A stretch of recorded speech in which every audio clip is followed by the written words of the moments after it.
The Benjamin Dixon Show is only possible with listener support. Go to www.thebenjamindixonshow.com to register for our blog and join the Progressive Army. And now, ladies and gentlemen, you're now about to witness the truth. It's the Benjamin Dixon Show. Welcome, ladies and gentlemen, to the Benjamin Dixon Show. I am, of course, your host, Benjamin Dixon. It is Monday, August 29th, 2016. Thank you so much for joining us. We have a jam-packed show tonight. But before I start the show, I must always thank our patrons, because without our patrons, we simply could not do it. And so I want to take a moment to thank Cheryl L. Thank you so much, Cheryl, for becoming a patron, and Wendy M., our two newest patrons and supporters of the show. By becoming a patron, you're eligible to get our nightly bonus show, which is released immediately after the regular show. For more insight, more background, the backstory about the show, or other articles that we didn't get a chance to cover, you want to join the bonus club, or whatever we call it. I don't know what we call it. But anyway, tonight I'm talking with Professor Spence. Professor Spence has written, and actually I have the book right here, and I've enjoyed this book so much. I brought him on, Professor Lester Spence. I brought him on not just to talk about his book, but to talk about the election, as well as in the context of the issues that are the looming issues. So we're going to talk about that, particularly one of his articles that he wrote for the Jacobin.com, a great article in light of the Department of Justice report on Baltimore. So we're going to try to squeeze as much as that as we can. Starting at about 9:20, I will be speaking with Professor Lester K. Spence. So in other news, because there is so much happening around the world, particularly here, there's a lot going on that I have to cover. Colin Kaepernick, Huma Abedin and her husband. Let's just start with some of the headlines. Let's start with the headlines. First things up, Huma Abedin, many of you may know, and if you don't, I'll update you. Huma Abedin is the top aide, very likely the chief of staff for the future chief of staff for Hillary Clinton.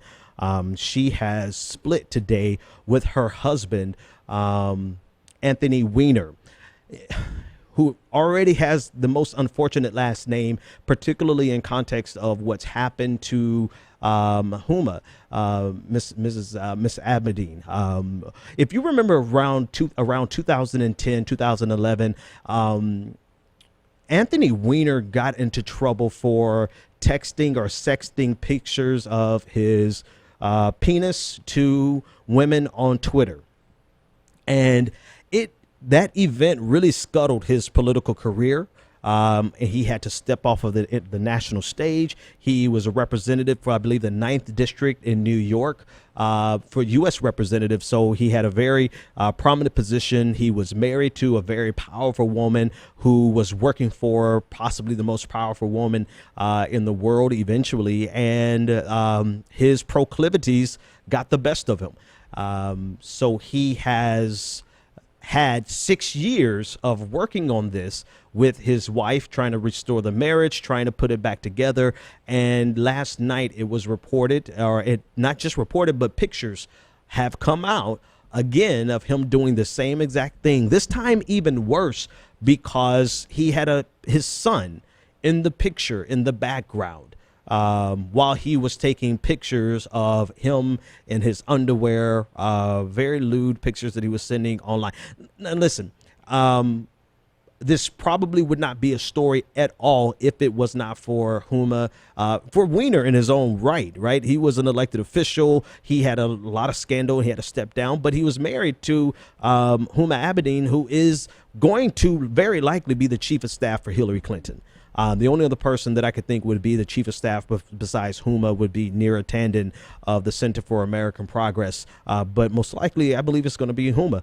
And so this is a very, it's bad enough as it is. Everything else that I've said is bad. But the sad irony on top of this is that he was sexting a Donald Trump supporter.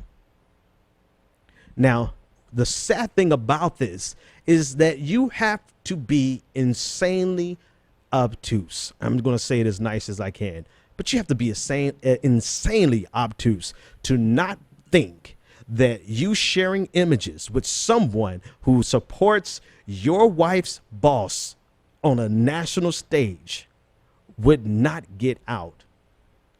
You also have to have serious problems to do this with your child in the room. And it appears that this compulsion by Weiner is so strong that he couldn't get away from it. So that's pretty much the breadth and depth of the story. Donald Trump actually weighed in, saying about how, I don't know why he weighed in, but he weighed in, as he always has to do, apparently, how horrible of a situation this is for Huma. But he tried to tie this to Hillary Clinton's inability to, being irresponsible, because Huma undoubtedly had access to top secret information or confidential information, and that means that Weiner had access to that information as well. And so he's trying to make it seem as though this somehow makes Hillary Clinton culpable, which is a stretch at best.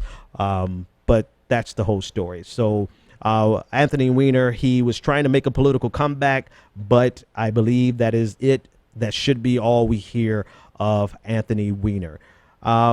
In other news, so yeah, we'll start here.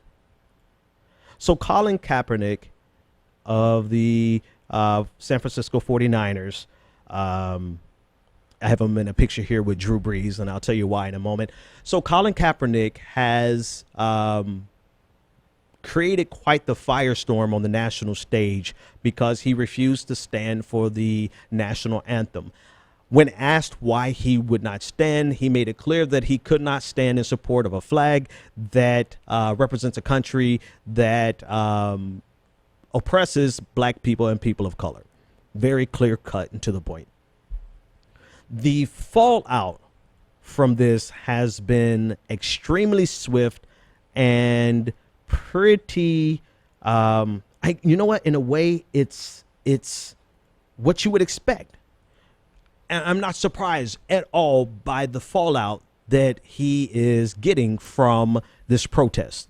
So first of all, let's be clear.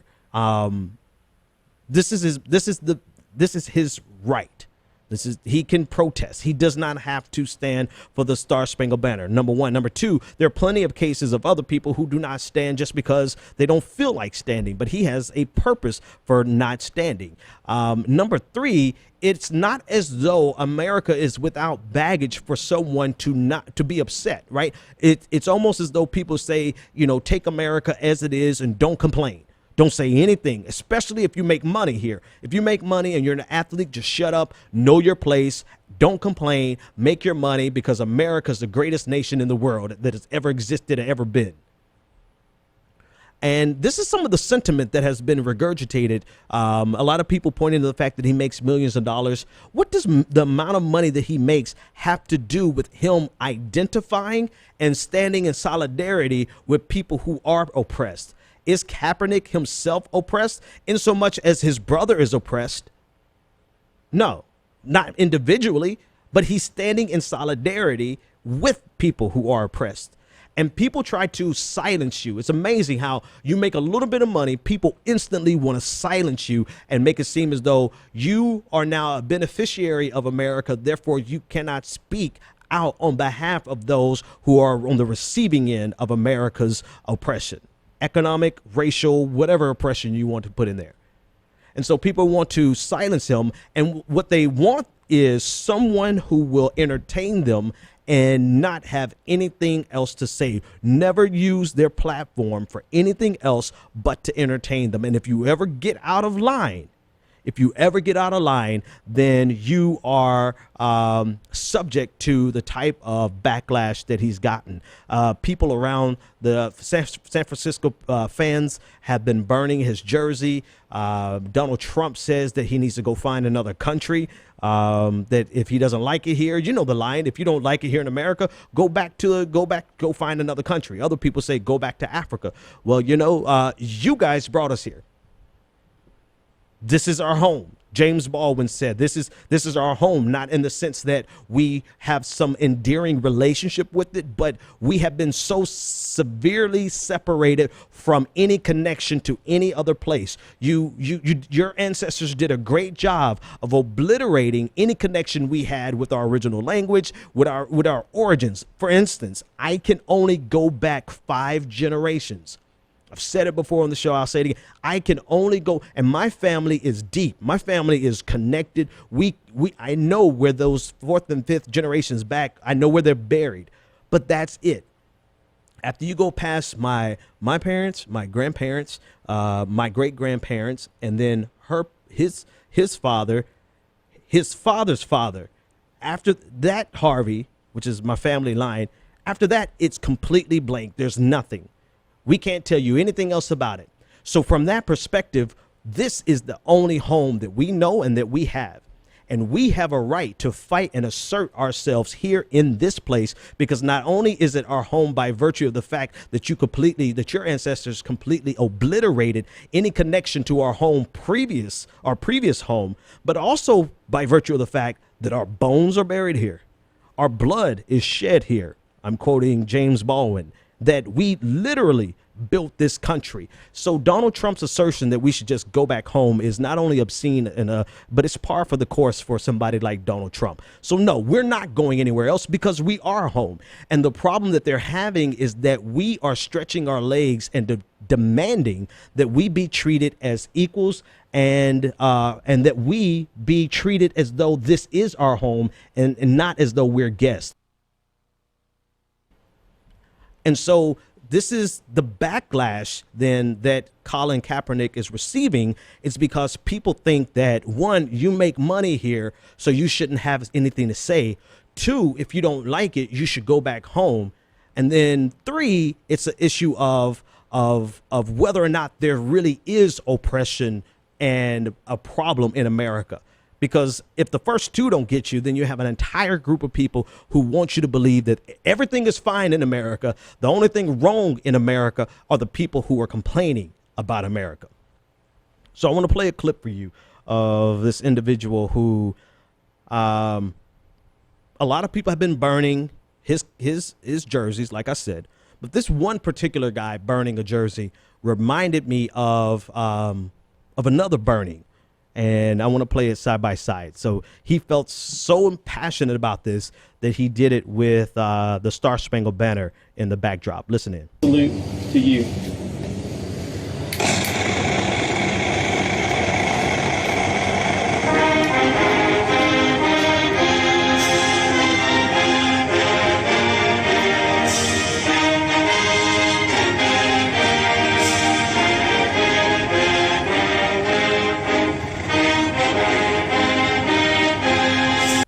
All right. So he felt compelled to burn Kaepernick's jersey to the backdrop of the Star Spangled Banner and his salutes. And while I normally do my best not to engage in hyperbole and exaggerations, the very first thing that honestly came to mind when I saw that was a Klan cross burning. And those of you listening on the radio, you couldn't see it, but juxtaposed to the picture of this 49er fan in his maroon, somewhere between red and maroon jersey, burning Kaepernick's jersey, was a Grand Master of or Grand Dragon. I forget how they title themselves in the Klan, burning in the same exact color robe, burning a cross, because the sentiment is very similar, if not the same. Know your place. Shut your mouth. Do what we expect of you. And if you don't, we will intimidate you back into line. It is the exact same sentiment. And I wonder if people actually realize what it makes them look like when they engage in buffoonery and idiocy like that. Caller, you're live on the air. What's your name, comment, and or question? Yes, hey, Scott. Hey, Scotty, what's on your mind, man? I'm good. I wanted to talk about my feelings on our revolution and Bernie Sanders' actions of how this went about. Scotty, I have to cut you there only because I have that's a big conversation, and I only had 3 minutes, so I'm hoping you were going to talk about Kaepernick.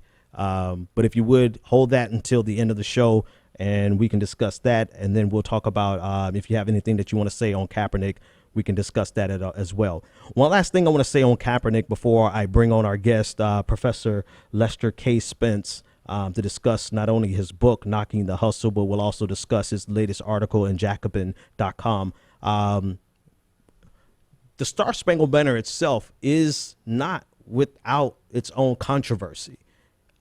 The third verse of the Star Spangled Banner is very problematic, and there's a reason we only sing the first verse of the Star Spangled Banner. The third verse reads, "No refuge could save the hireling and slave from the terror of flight or the gloom of the grave, and the Star Spangled Banner in triumph doth wave, or the land of the free and the home of the brave." So right there enshrined in the Star Spangled Banner is a reference to the beginning of the oppression that has lasted for generations, not only in the form of slavery, not only in the form of Jim Crow, but also not only in the form of the prison industrial complex, but also in the form of police brutality, systemic oppression, systemic racism, and systemic economic oppression. All right. Which brings me to my guest. Yeah, we're moving at a fast pace tonight, folks. Tonight, I'm speaking with Professor Lester K. Spence. And we'll be talking about his book, as well as his most recent article in Jacobin magazine, that deals directly with the economic plight of African Americans and the differences between experiences on a class-based level, right? I loved his article, and I'll let him tell us more about it.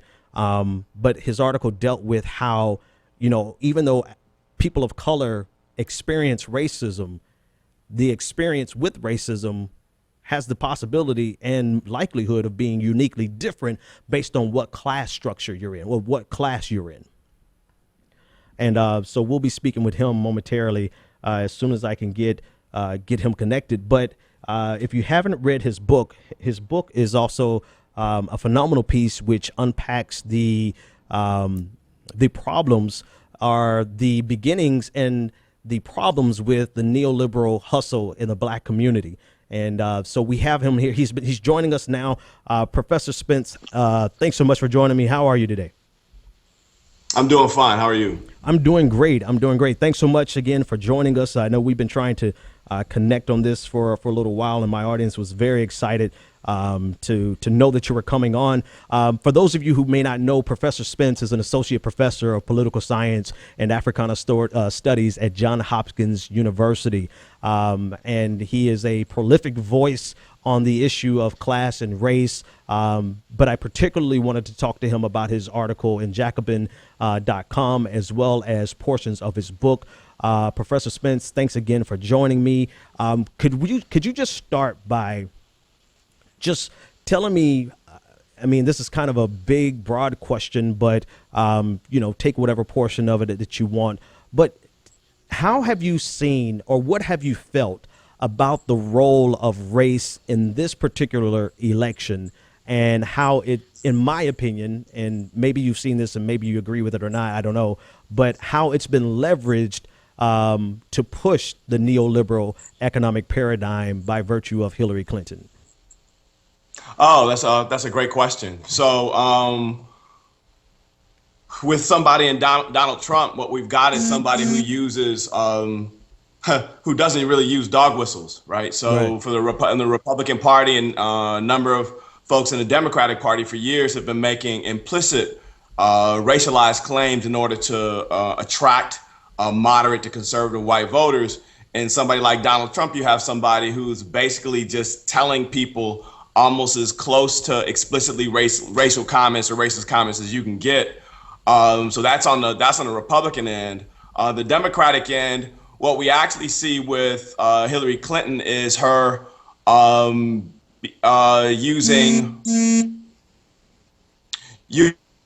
using racial and actually articulating policies that are far more left than what she did when she was helping Bill Clinton run and win office. And to be fair, a lot of that is due to the political pressure she's received from Black Lives Matter activists. But with that said, I think Adolph's pretty much right when he I think refers to her as what, the neoliberal warmonger. I mean, so although she's moved left policy-wise, borrowing some of the stuff from Bernie Sanders, and I agree with Adolph. I think that's a victory. I mean, she's still the person who believes that the market is the primary vehicle to kind of ameliorate or to distribute resources, and what government should do is kind of work as do whatever it can in order to assist business development, and domestically and abroad. Okay. Yeah. Yeah. So let me do a pause here real quick. I don't know if you could back your camera up a little bit, because my audience, all we could see is, yeah, there we go. All we could see was your My head. Yeah, that's all we could see for a moment there. So you've actually said quite a bit there that I want to kind of unpack and then tie back into both your article as well as your book, because it really, this election, in my opinion, has really, I don't know if demarcated is the word I'm looking for, but it's really delineated the differences in the divisions in the Black community that we kind of gloss over a lot of times. And we speak of the Black community as though we're a monolith. And even from the racial justice perspective, we speak as though Black people experience this racial injustices the same way. But you disagree with that assertion in the Jacobin piece. Tell me a little bit more about how you see the experiences and the differences between the Black experiences from a class level. Well, so if you think about the neoliberal turn of cities, I know we're going to talk about my book about that in a second. But if you think about it, in order for cities to become kind of more entrepreneurial and in a space where they don't necessarily have the money to provide for social services, and they don't have the money, the state doesn't want to give them the money, federal government doesn't want to give them money, what they often turn to is policing, right? And this policing takes two forms. In the case of places like Ferguson, you know, it's about extracting revenue from folk. It's like a revenue generator. In the case of places like Baltimore, New York, what is an attempt to kind of police and surveil the poor, right? So in the case of Baltimore, what we've seen is spending on police has increased from 145 million in 1990 to about 475 million now. And that policing is concentrated in a couple of districts, one of which includes the neighborhood that Freddie Gray was in, right? So when we've had this conversation about policing going back 20, 30 years in kind of the modern moment, what we've done is we've kind of articulated policing as a problem that affects all Black people equally, right? When at every point in time, there are class dynamics that are unique, right? So, you know, I think you and I are about the same age. You remember when people used to organize against driving while Black, right? Yeah. And we articulate it as a police problem that affects all Black people. When the reality is you're only guilty of driving while Black if A, you have a car in the first place, and B, you have a car you're not supposed to have, right? So that driving while Black is really a middle class dynamic that we articulate as something that affects Black people broadly, right? When we think about aggressive policing, right, in this moment, whether talking about harassment or we're talking about murder, what we're talking about is a dynamic that, yes, Black people are more likely to fall victim to than their white counterparts. But what it really is a black dynamic that affects predominantly working class and poor populations, right? So I dealt with this myself when I had I experienced a series of unfortunate incidents, again, I talk about in the book. And there was a moment in time when I was driving a hoopty, right? So I was driving a hoopty, had one headlight out, and I was actually trying to take the long way back to the crib in order to make sure the police didn't stop me, right? But the police did stop me. I didn't have a license because I left it over one of our fraternity's brother's house. I didn't have a photo ID, right? So I left it in the office, so I couldn't whip out my Hopkins ID and imply that I was a professor, right? I didn't even know whose car I was driving because my then wife, it was one of her friends, and I knew her, but not able to say, oh, this is whose car it is. So if the racial dynamic works as far as police, the way it's supposed to work, in that case, I'm supposed to be at the very least given 1 or 2 tickets, and at most, I'm arrested for potentially stealing a car, and then maybe I'm actually beaten down, or even killed. I got away with nothing, no ticket, nothing. And that happened to me 2 or 3 times, not the same type of thing, but a number of times I was stopped by police, dead to rights, and got nothing, right? They didn't know I was a Hopkins professor. I asked one of my fraternity brothers to see if they had this special Hopkins list that I was a part of, and they didn't have it, right? So, I mean, real talk, because I didn't know, right? I was like, what's going on here?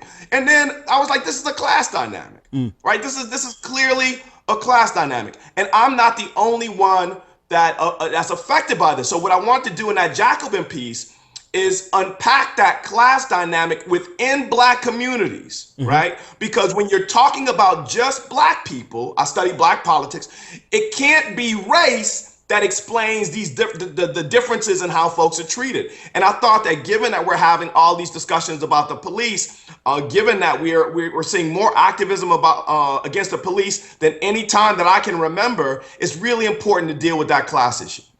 And you dealt with it. You dealt with it in such a fabulous way, in my opinion. As I was reading it, the portions that stood out to me was that you had to ask yourself whether or not you were some type of super Negro that would not get accosted by the police.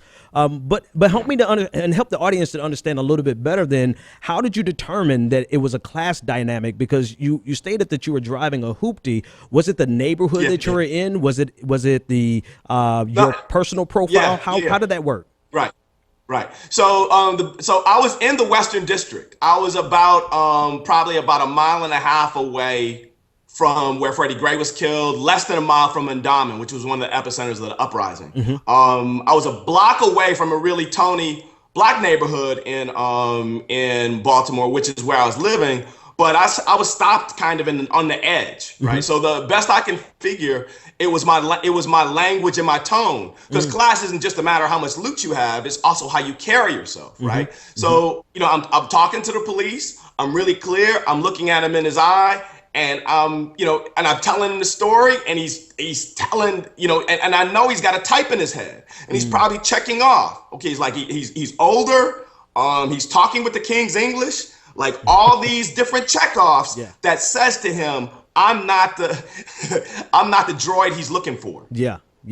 And then you also pointed out in the piece, and well, actually, before I go there, because you just opened up a can of worms there, because some people would interpret that to be respectability politics, right? So how do you distinguish? You're not saying that was a good reason. Yeah. Go ahead.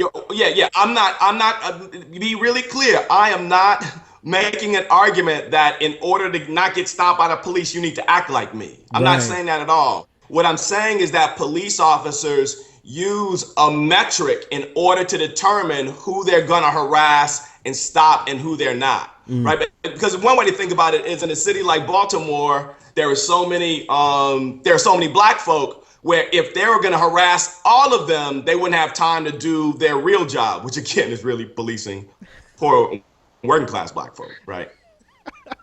Absolutely. Which goes to the next portion of your article that just jumped out. You said that you I believe you called it a subgroup that is meant to, or maybe not subgroup. I might be mixing articles at this point. But yeah. But a group that is there for the sole purposes of being policed. Tell me about that.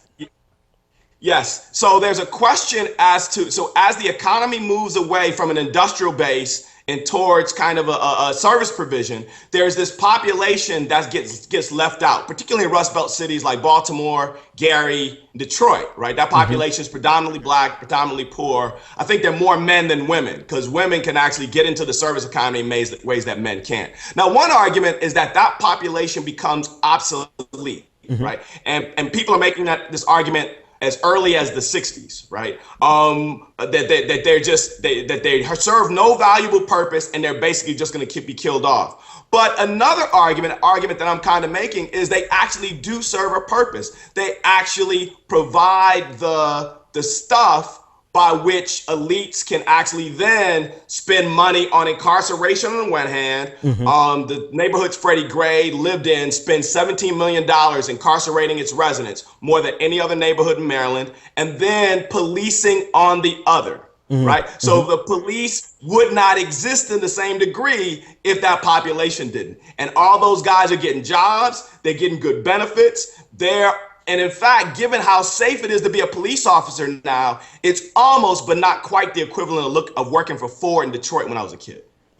So, I'm laughing because what you said has so many implications that it sounds like the people in the certain neighborhoods, a certain class, right? Because this is not happening in every black neighborhood, but there are certain neighborhoods that are targeted to not only be a revenue source, but they are the product almost. They are the product that these companies, being the police agencies, are turning out in order to turn and support their careers, which reminds me, go ahead. Yeah. It's a business, right? Yeah, it's a straight up biopolitical move. It's straight biopolitics, right? It's like this population generates like a life force for elements of the state. It's actually it's almost science fiction like when you think about it.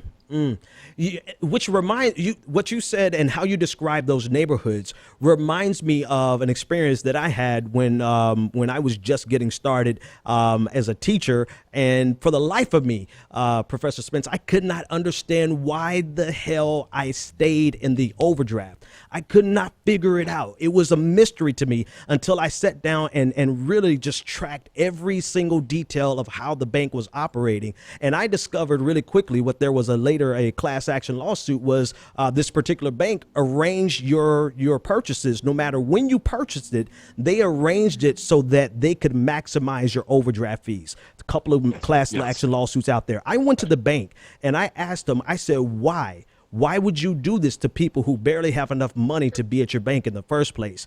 And in a moment of, I don't know if she knew what she was saying or just blatant transparency, she said, we have to make money off of you somehow. And I realized then, I realized then that we were a commodity to them and they had the ability to use the system to extract wealth out of us by any means necessary. So when I read your article, that's what it, in my experience, because of my language, because of the way I address people, I guess they sum me up. They can't get money out of me by harassing me because there's not much to harass me over, even if they wanted to, and I can call my attorney and they don't want to go through that. But they sure as hell got me when I was about 22, 23 with a couple of $1,000 worth of overdraft fees. And we all become commoditized in one fashion or another. I want you to get the last word on that, and then I want to shift gears and talk about your book really quick. Yeah. I mean, and that's really, really it. And again, there's a challenge.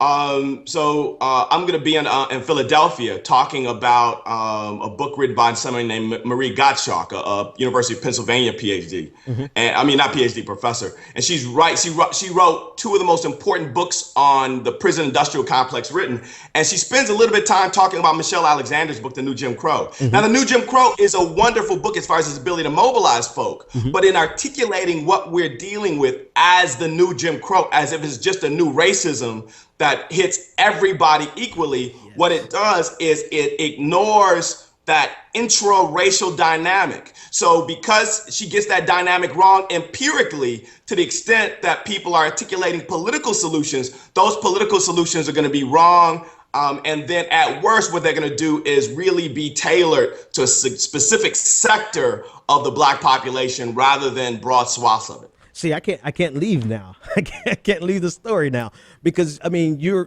really exposing something here that I think has been erased. And for me, it's because I feel that. Who was I? It was a preview. There it was. It was a preview of this Obama movie that came out that I do plan on seeing.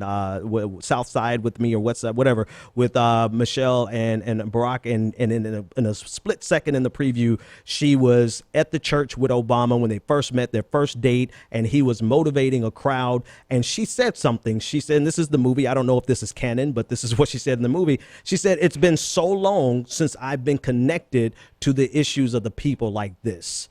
And I wonder how often we try to make Black Lives Matter or police violence, as much as it is a Black issue, it's also a Black poor or working class issue more so than anything else. And I wonder how many people who are wealthy and who are upper middle class, particularly African Americans, gravitate to this because it allows them and affords them the opportunity to feel as though they are connected with the struggle and the fight, when in reality they are still severely separated from that fight that a person has in Roxbury, in Boston, or in the different districts that you pointed out in Baltimore. Speak to that for me.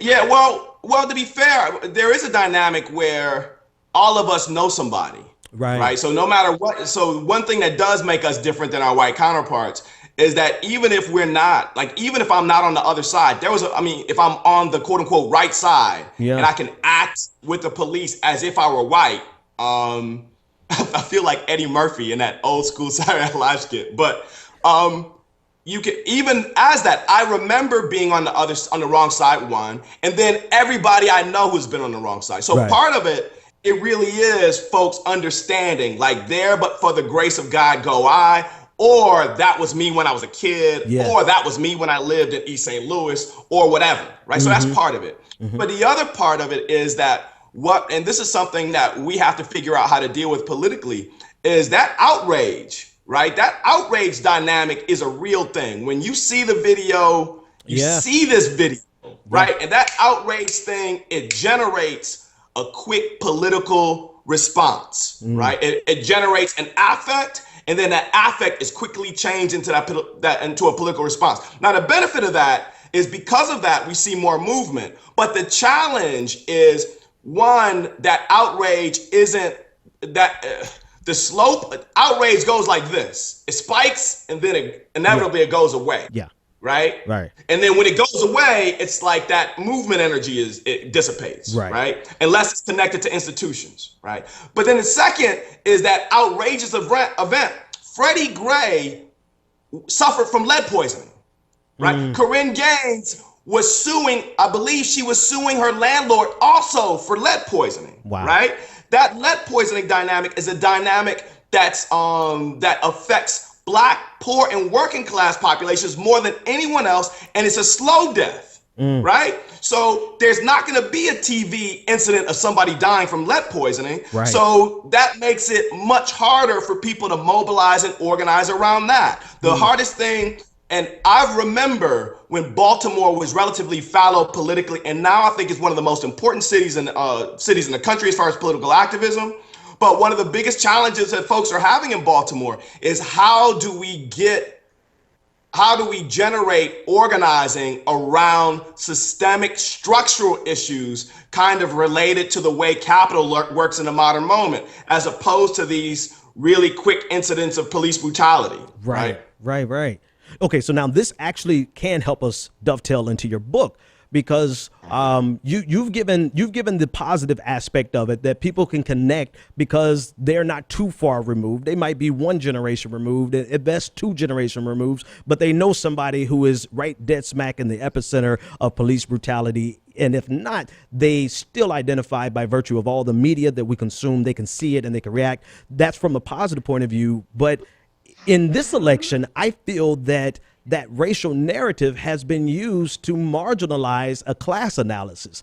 And so, and to that extent, that's where I jump off and say, if there's a Black group of people who are willing to marginalize a class-based argument, using a racial dynamic, then that is extremely poisonous to the plight of the majority of African Americans, who are 28% or 27.4% in poverty, and more than 50% who are below 2 times the poverty level. So talk about that in terms of Black neoliberalism and the mobilization of racial politics to the detriment of a class-based analysis.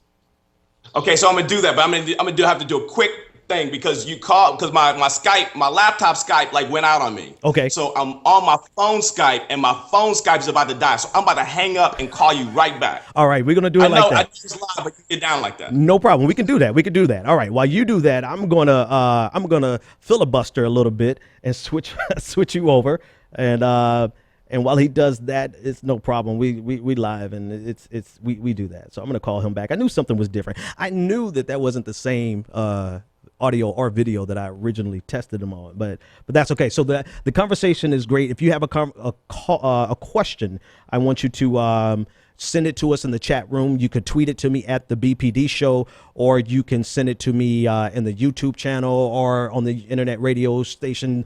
Plenty of places to get me a question to ask Professor Spence, and we have him back now. We have the audio and the video back. All right, Professor Spence, where were we?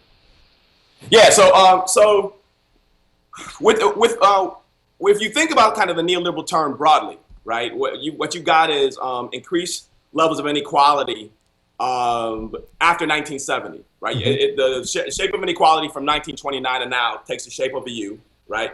Really high levels in 1929, really high levels now, and then the dip in between, right? And it goes up around 1970, right? So that's what I'm talking about when I talk about the neoliberal term. And there are a number of different elements. Public policy-wise, we see the reduction of the welfare state.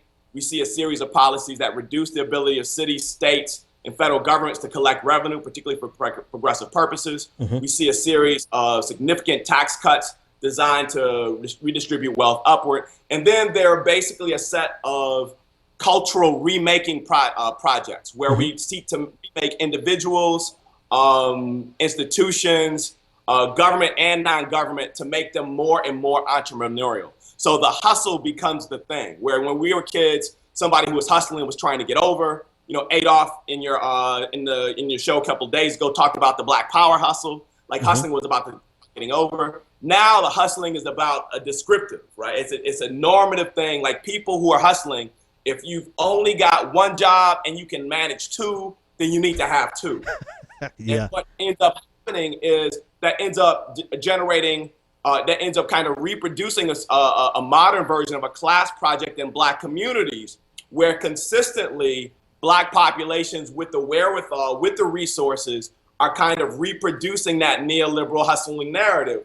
Whether you're talking about the churches, when you're talking about the growth of the prosperity gospel and figures like Creflo Dollar. And I have family members that attended prosperity gospel churches, so I kind of know what that's like.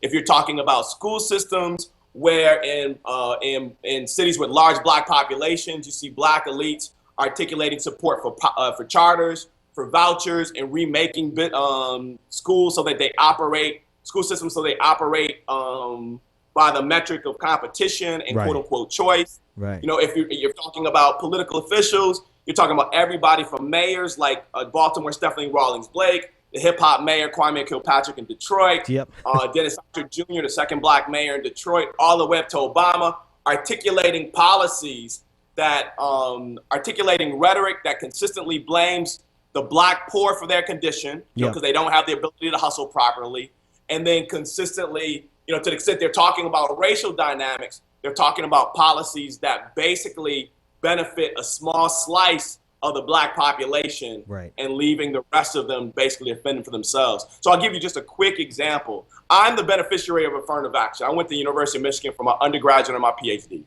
And in the late 90s, early 2000s, there was a Ward Connerly type proposal in the state of Michigan to basically make it impossible to go to school like Michigan through affirmative action. It was tailored to the University of Michigan. Wow. And people organized against it as if it were a Black thing, right? And it was a Black thing in as much as affirmative action is about basically making sure the playing field is open for discriminated folks of color and to a certain extent women. But in a dynamic like that, you look at a city like Detroit, there are only 3 public high schools that routinely send kids to the University of Michigan, right? There's Cass, there's Renaissance, and there's King. So there's there's maybe 24 other high schools that would only send kids to Michigan if they somehow won the lottery, right? So you just take that policy example of affirmative action and move it on. Again, driving while black, right? That's another policy where people are fighting for driving while black laws, and those laws are really geared to benefit people with the money to have nice rides. And then to the extent they're talking about policies geared towards poor and working class populations, they're really policies geared towards rebuilding them, fixing what's wrong with them culturally. Whether you're talking about programs that are designed to help get felons and get them back into the economy, right? Re-entry programs, or you're talking about the Black Boys program, My Brother's Keeper, right? Where the whole thing was about, and that wasn't even a big government program, but the whole thing is basically about fixing boys so they can work in the economy as opposed to dealing with the structural dynamic. Right. So there are people who've been writing books about black politics. There are all types of people who've been writing books about neoliberalism. But what I wanted to do was actually deal with them both, because I didn't know how you could actually talk about black politics, whether and this book is a domestic book. But even broadly, if you extend it to the Caribbean and to some nations in Africa, I didn't know how you could talk about black politics without talking about neoliberalism. So that's kind of what I wanted to do with the book. And you did it, and we're gonna have to bring you back so we could talk about just the book itself. But some of the key things that you address in the book that I want to at least connect to our conversation so far is the fact that there is the existence of policies that we have bought into, and we've bought into this idea that it is a shortcoming in our character. It's a shortcoming in our behavior or our dress or our mannerisms, and that we look to that solely as the reason that a certain portion of the black community or the working class cannot succeed without ever looking to the structural problems. What would be some of the structural problems that it's a twofold question. What are some of the structural problems that you see that we need to fix? And do you feel that black neoliberal class, particularly the political class, would be in solidarity with us on that as much as they are on racial justice and police violence? So to answer your second question, no, not without organizing, right? Even though we all hurt, we all suffer, right? We don't all suffer equally, right? And in as much as the structural problems that I identify would, whether you're talking about education, where consistently we're expected to, I'm sending my son, he's going to Michigan like in a few days. I'm responsible for his education, right? I'm responsible to pay all the costs for his education, as opposed to when we were younger, Pell Grants covered most of that bill, right? One of the things that Bernie Sanders articulated, and Adolf was one of the first to organize around it in black communities, was the idea that public education should be free, right? That our taxes should cover that, right? That's a structural issue, right? The ability of us to the ability of a state like California, right? So California is really, really hard for them to raise taxes. You need, I believe, like a 75% majority in the legislatures now to a super majority to pass taxes, right? Something like that should be gotten rid of. In the state of Illinois, you need a 75% vote of all members of a union for like the teachers union to strike. We need to actually repeal that, right? You're talking about we've made a transition where a significant portion of our economy is driven by the fire, and it's a combination of finance, insurance, and real estate. And we're actually not taxing that almost at all. Right? That's billions upon billions of dollars that we actually need to be getting back, because it's not even like, GM at least produced cars. When they made most of their loot producing cars, they produced something. Right. Now I think we're at the time where GM probably makes more money off their financing wing. Yeah. Exactly. Right? Yeah. It's those types of structural dynamics that we need to deal with, and we need to aggressively we need to aggressively deal with if we're to deal with our infrastructure issue, if we're to actually create opportunities for large swaths of poor and working class populations, black and non-black, and to the extent that neoliberal class, that upper segment of the black communities, they actually indirectly benefit. I think what we're going to have is kind of I'm a heathen, but I'm gonna say kind of a come to Jesus moment in black communities. What we're basically gonna have is black people, working class black people, organizing on behalf of themselves, organizing around their interests, and using a variety of tactics and techniques in order to kind of flip the script as far as how black policy is articulated. Yeah. So you're hitting dead on with this thing, this chip I have on my shoulder, because I've seen exactly the forces of some black media, not all, but some black media, black politicians being mobilized to the detriment of the working class and poor blacks' interests, but because of how potent and how, I don't want to say seductive, because it is a real thing, racial injustice and police violence, but because of how potent that issue is, they are always able to get us to stand in solidarity with them on that. But I have seen it be used, racial dynamics to be used against the best interests of the black working class, putting a division, or not putting because it was always there, but inflaming the division between poor blacks and poor whites, when in actuality there is some common ground, particularly with the way neoliberalism has ravaged both of our communities. So I don't want to drag you into that, because I have a couple people on my list that I'm going to talk about when I get you off of air. But just if you have any thoughts or anything to speak to that, I would love to hear it, and then I'll let you get the last word. Yeah, well,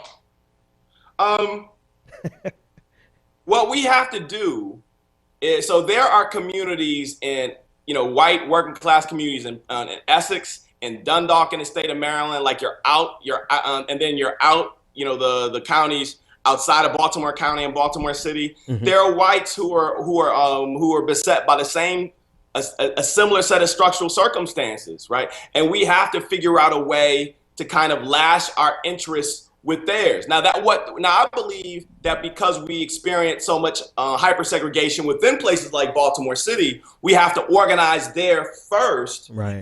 But what we have to do is acknowledge that organizing in Baltimore City is a racial thing, quote unquote, but it really is a class thing, right? It's really about giving people like Freddie Gray's family, like people like Tyrone West and his family. Tyrone West was another victim of another person murdered by police or in a police encounter. We have to increase their capacity to imagine alternatives and fight for alternatives that give them a better way of life. And then those efforts have to be lashed up alongside other similar efforts. Because what we have now is kind of a political project that at best, we've got these elites at top, maybe speaking truth to power. I mean, that's what they would articulate themselves as. But what they're really doing is they're brokering in such a way that they're getting the lion's share of the resources, because they're brokering here between whites. So there's whites here, and there's black people down here, and then there's this strata of blacks in the middle, where they're basically articulating a black agenda that only benefits them or primarily benefits them. Right? Affirmative. To go back to the college thing, I am a beneficiary of affirmative action. I ride or die for Michigan because of affirmative action and because my dad worked for Ford and he was able to pay for me, right? But affirmative action isn't a black policy. It's a policy geared towards a thin slice. We have to start articulating our politics that way, and we have to move beyond a speaking truth to power model of politics and focus on political organizing. Wow. Okay, so much there for us to talk about. I could talk to you for the rest of probably the next week, but I have to get you back whenever you're available so we could dig a little bit more into the issues as well as your other works. If you don't mind telling my audience where they can find your work and your material, and tell us where we can find you. Yeah. I can be found on Twitter at Lester Spence. Facebook, I have I'm Lester Spence. I also have like kind of a public page, Lester K. Spence. I have a website, lesterspence.com. My book, Knocking the Hustle Against the Neoliberal Turn in Black Politics, it can be found at punctumbooks.com. And the thing that I really want to emphasize to your listeners is the PDF of it at this moment is actually free.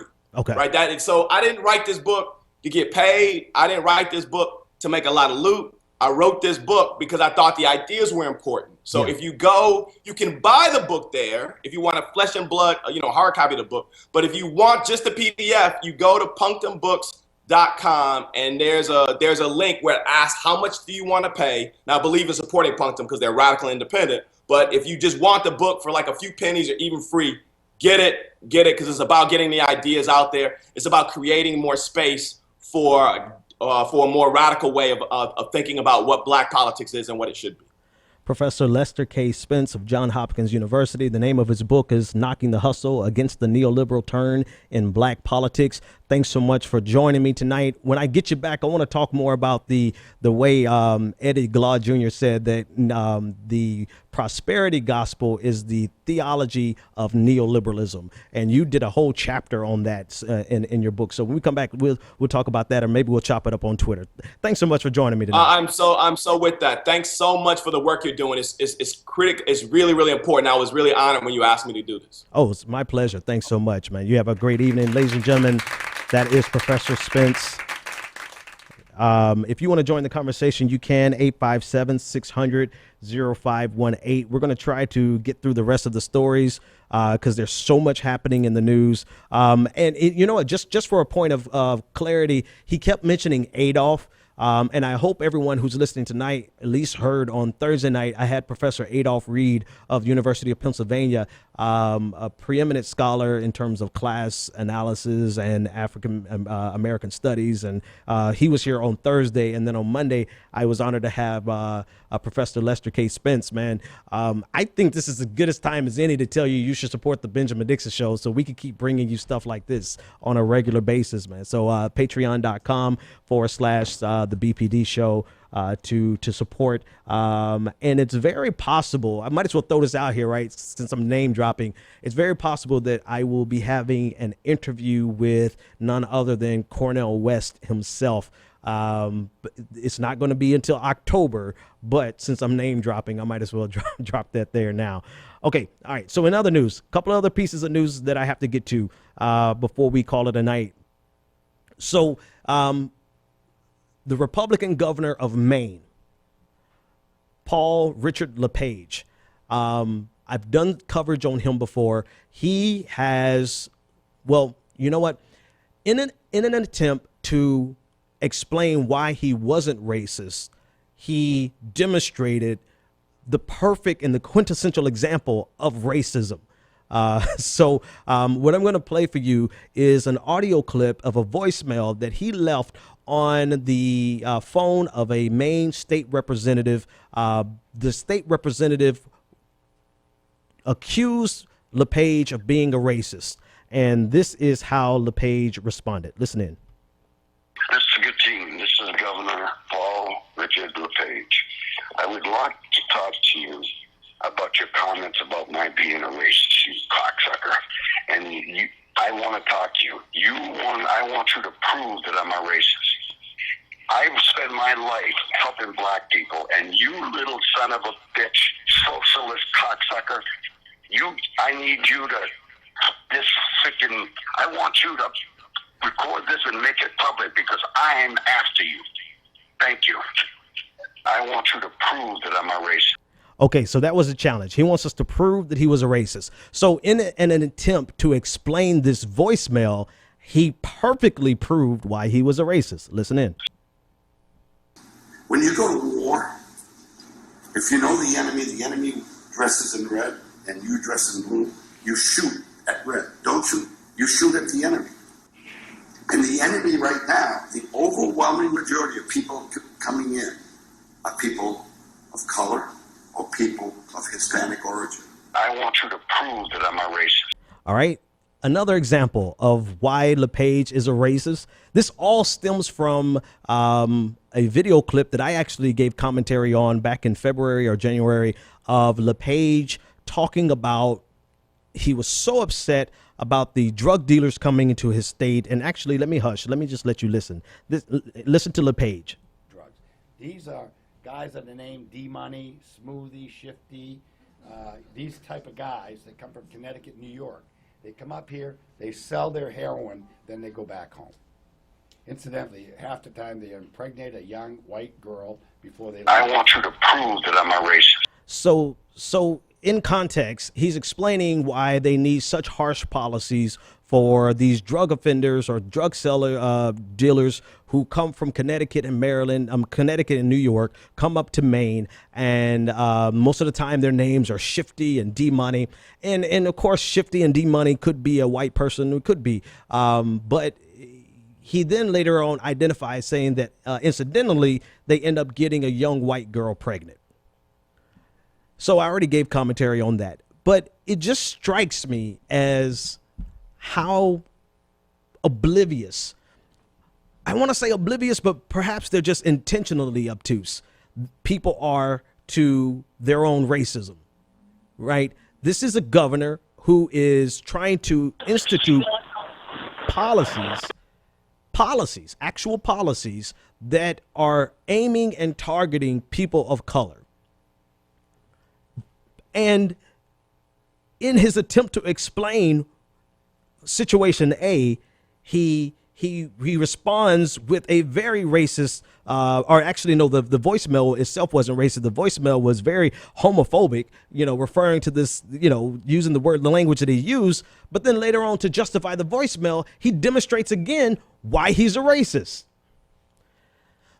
The bigger problem is that this type of character is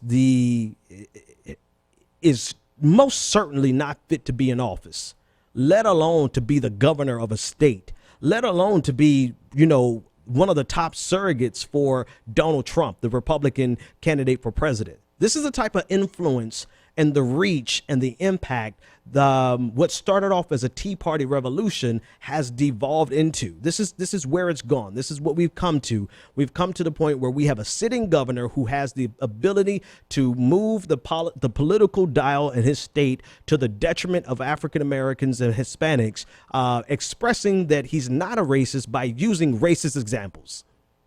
And he is completely oblivious to the reality of how racist he really is. And his justification was because he adopted a black teenager, a black young man from Jamaica. And because he adopted a black kid, he magically is absolved of all of the racism that he spews out of his mouth. This is what it's come to. This is where we are.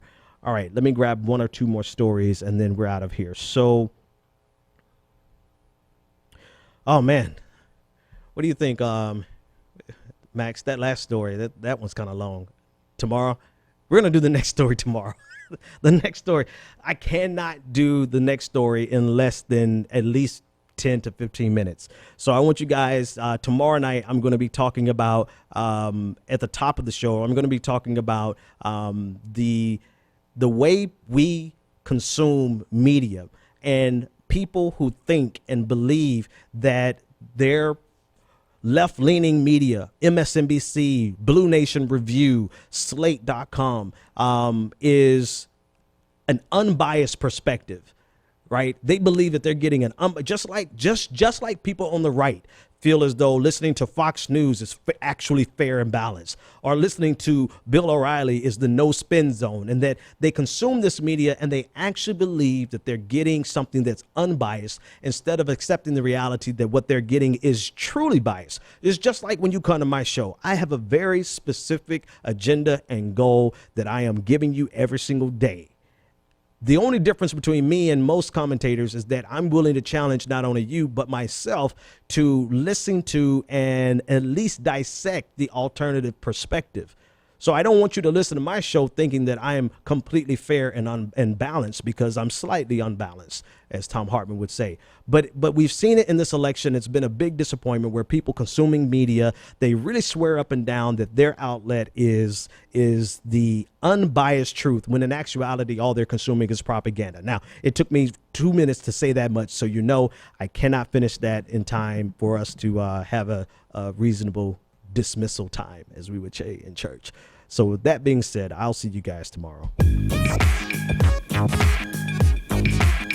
The Benjamin Dixon Show is only possible with listener support. Go to www.thebenjamindixonshow.com to register for our blog, join the Progressive Army, and support The Benjamin Dixon Show. It's Ben Dixon! If you like this episode, be sure to share, like, and subscribe.